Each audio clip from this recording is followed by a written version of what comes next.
भोजपुरी के power star Pawan Singh अब फिर से भाजपाई हो गए हैं।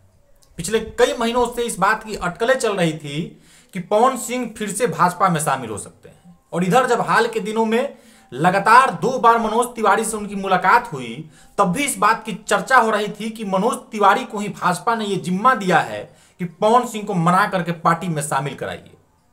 और अब दिल्ली विधानसभा चुनाव में भाजपा की ऐतिहासिक जीत के बाद जिस तरीके से पवन सिंह ने प्रधानमंत्री मोदी की तस्वीर लगा करके उनका नाम लेकर के जिस तरीके से इस जीत पर बधाई दिया है, उसको देख करके अब इस बात की पुष्टि हो गई है कि वाकई पवन सिंह अब फिर से भाजपाई हो गए हैं। सिर्फ औपचारिकता बाकी है पार्टी में वापसी के लिए। हो सकता है कि कोई कार्यक्रम आयोजित हो सकता है पार्टी के कोई शीर्ष नेता पवन सिंह को भाजपा में शामिल कराएं, लेकिन पवन सिंह मन से फिर से भाजपाई हो चुके हैं।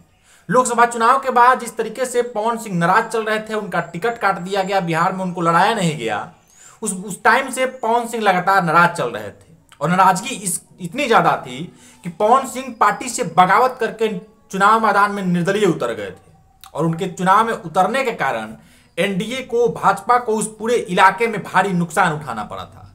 और इसके कारण भाजपा नहीं चाहती थी कि 2025 के विधानसभा चुनाव में पार्टी को, एनडीए को किसी भी तरीके का नुकसान पवन सिंह के कारण हो। इसलिए पार्टी ने यह तय किया था और शायद मनोज तिवारी को यह जिम्मा दिया था कि पवन सिंह को मना करके पार्टी में शामिल कराइए। और तभी तो हाल के दिनों में मनोज तिवारी 2 बार पवन सिंह से मिले थे। और तस्वीर जब वायरल हो रही थी, वो वीडियो वायरल हो रहा था दोनों का, तब भी इस बात की चर्चा हो रही थी कि पवन सिंह को मनाने का जिम्मा मनोज तिवारी को ही पार्टी ने दिया है। और अब दिल्ली चुनाव के बाद इस बात की लगभग पुष्टि हो गई है कि पवन सिंह भाजपा में जरूर शामिल होने वाले। और पवन सिंह जब भाजपा में शामिल होंगे तो हो सकता है कि वो पार्टी उनको कहीं से चुनाव भी लड़ाए।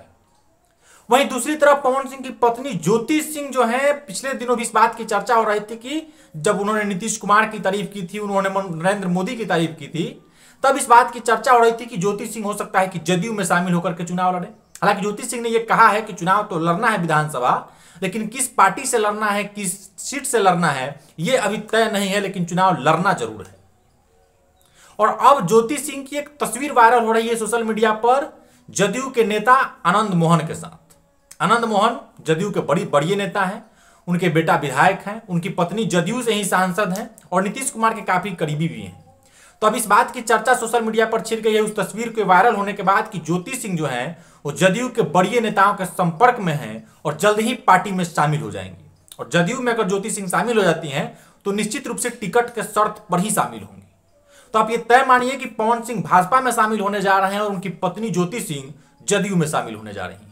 और इस तरीके से दोनों लोग मिलकर के एनडीए को जिताने के लिए अपनी पूरी ताकत लगाएंगे।